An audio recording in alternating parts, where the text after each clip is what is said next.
السلام علیکم ورحمۃ اللہ وبرکاتہ۔ سکس کلاس امید کرتا ہوں آپ خیریت سے ہوں گے۔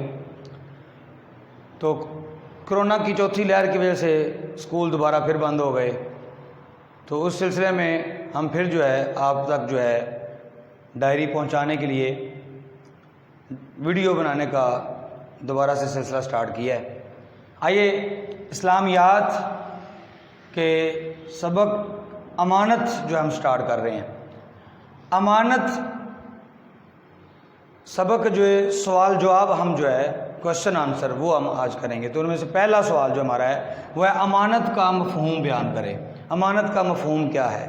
جواب: امانت کا مطلب ہے کہ اگر کوئی چیز کسی کے پاس رکھی گئی ہو تو وہ اس چیز کو امانت رکھوانے والے کو اصل حالت میں وعدے کے مطابق واپس کرے۔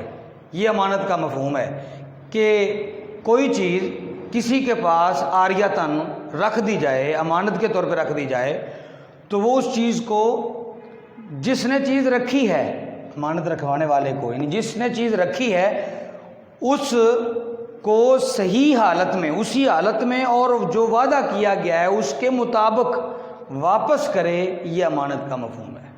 سمجھ گئے؟ اگلا سوال ہے امانت کی اہمیت قرآن و حدیث کے حوالے سے واضح کریں۔ تو سوال پوچھا جا رہا ہے کہ امانت کی فضیلت و اہمیت قرآن پاک اور نبی پاک صلی اللہ علیہ وسلم کی حدیث مبارکہ میں کیا ہے۔ تو آئیے دیکھیے، پہلے ہے قرآن مجید کی روشنی میں امانت کی اہمیت، کہ قرآن پاک میں اللہ تعالیٰ نے امانت کے بارے میں کیا ارشاد فرمایا ہے۔ آؤ دیکھو، قرآن پاک میں اللہ تعالیٰ ارشاد فرماتا ہے فَلْيُؤَدِّ الَّذِي اؤْتُمِنَ أَمَانَتَهُ۔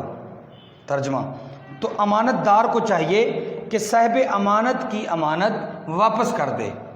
قرآن پاک میں اللہ تعالیٰ نے ارشاد فرمایا کہ جس کے پاس امانت رکھی گئی ہے، وہ جس کی امانت ہے، امانتہ، اس کی امانت واپس کر دے، اس کے سپرد کر دے، لوٹا دے۔ اور حدیث مبارکہ میں آئیے دیکھتے ہیں حدیث کی روشنی میں امانت کی اہمیت کیا ہے۔ نبی کریم صلی اللہ علیہ وآلہ وسلم کا ارشاد ہے کہ جس میں امانت داری کا وصف نہیں، اس کا ایمان نہیں، یعنی ایمان میں حصہ کوئی حصہ نہیں۔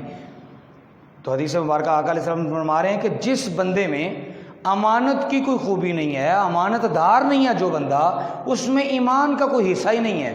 مطلب جو امانت دار نہیں، وہ اس کا ایمان مکمل نہیں ہے۔ تو پتہ چلا کہ آقا دو عالم صلی اللہ علیہ وآلہ وسلم بھی عرب میں